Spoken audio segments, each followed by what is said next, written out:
Teu whakatolo moha kakalawhiri Uotokai mo'o whawibiri Ka te kalanoa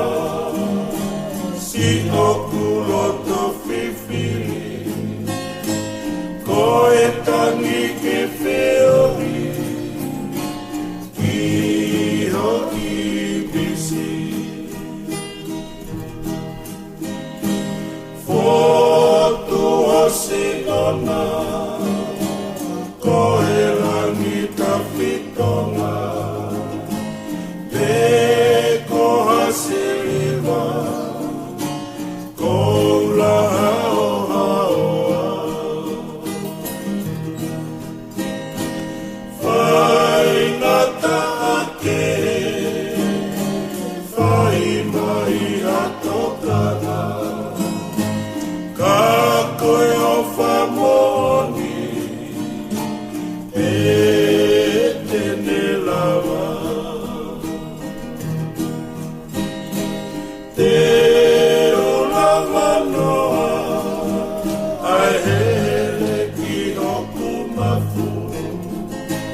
Kai ke he te ke uku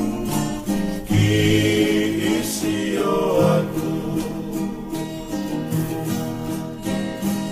Ko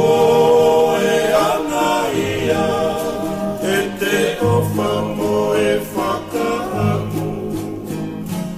Ke te si I laweho O tuku ngā manatu Toka mo e kawha O kuloto I he ofa Aki lotoa e te Manatu kotoa Ko e ofa mo oni Kuonga o si